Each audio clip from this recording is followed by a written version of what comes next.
Dispenser going up.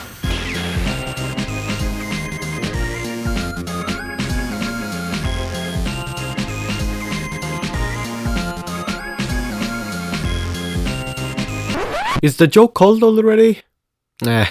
With the recent release of Forsaken, the game has skyrocketed in popularity, and it isn't hard to see why.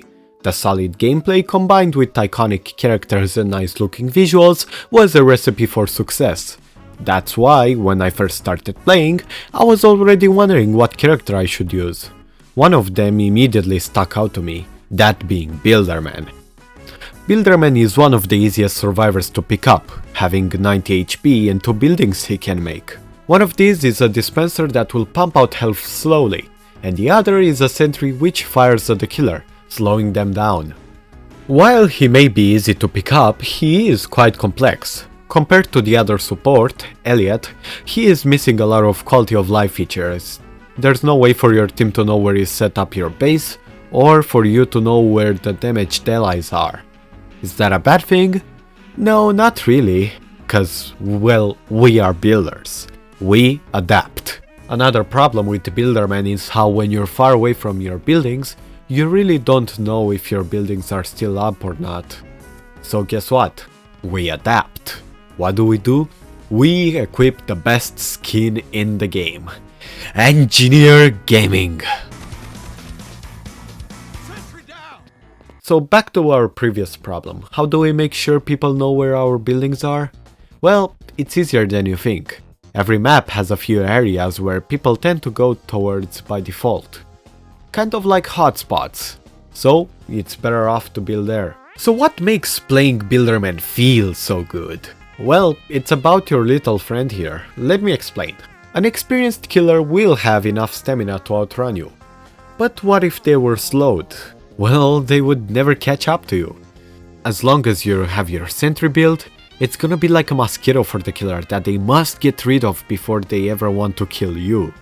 And that's where the most important part about Builderman as a whole comes in. Creativity. If you want to truly know how it feels to play this character, you gotta know what kind of spots work.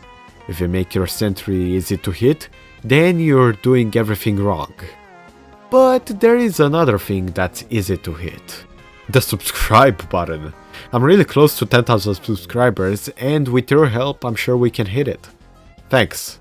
But back to the building, the best spots for the sentry by far are somewhere on the high ground. There are tons of spots still available on some maps which do a great job at slowing down the killer. Take this clip for example. A John Doe is targeting this 2-time. Luckily for him, I placed my sentry in this spot here, which slowed the killer down immensely, allowing for the 2-time to escape without a sweat. The basic concept of a good spot is that the killer must spend the most time possible getting to the building so you can escape. There have been a lot of absurdly overpowered spots that have been patched and I enjoyed using. Understandable, but what should the next option be then? Well, you can place the buildings out in the open to just barely cover a loop. Remember, 1 bullet is all you need really, as that 2 seconds of slowness does a lot. That way, the killer will need to break it, giving you plenty of time to escape. The best part is your team can use it too. Your teammates being teammates, they will probably not use it and just die either way. And no, I'm not kidding. This happened to me multiple times. But all that matters really is not getting yourself killed. Let's not forget about the second building, however, the dispenser. This guy really isn't that complicated. He has a few uses, either placing it in a hotspot for people to heal up, or placing it for yourself when you get damaged. Like when you escape the killer, or even get attacked by Cool Kid's pizza delivery. It's also worth mentioning that any damage you take will stop the building process, so don't make the mistake of building while you're on fire. Ah man, that cooldown do be hitting hard. It doesn't heal the fastest, and oftentimes it even attracts the killer to come finish off whoever they left low. Take note, however, that if you try this character, you will most likely get targeted. More experienced killers will go for the supports first, so you will have a target on your head. It's not that bad, as it can teach you the ropes of chasing properly if you're new to the game. He's basically like two-time, but, you know, actually useful. Never underestimate your legs. If you know how to chase properly, you can use the targeting as a bait for the killer to waste a lot of time going after you. This makes Builderman be a lot of fun, as the killer looking at you would assume you're using the sentry as a crutch for your skill issue in chases. Why would they assume you're good at the game? I got a handful of clips of me using some pretty broken sentry spots to just infinitely loop some killers. For example, there's this clip here with John Doe, where it's pretty easy to just loop them around if you use this sentry spot here. Unless they take the time to just break it, yeah, you're pretty fine. That sentry spot was recently patched, by the way.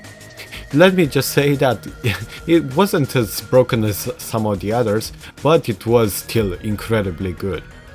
And there are a lot more like that. I got another clip of me getting chased by a cool kid. Luckily for me, we were both bad at the game, and the only reason I managed to leave is that I could get to my sentry in time. Cool kid went back to break it, but, you know, plot twist, that wasn't actually my sentry. That was another Builderman's sentry, and mine is right over here, and I managed to escape using both of these sentries. What can I say? This character can be really powerful if you put it in the right hands and you have someone good to chase using them.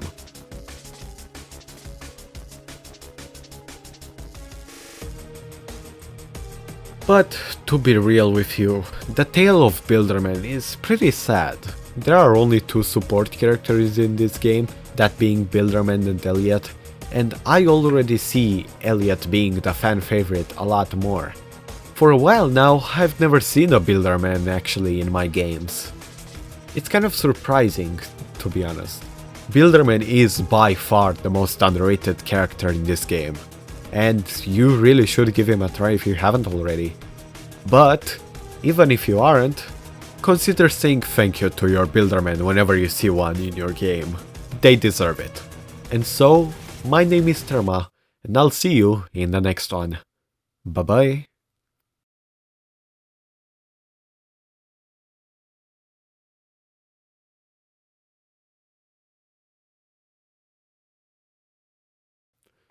Man, that was really fun.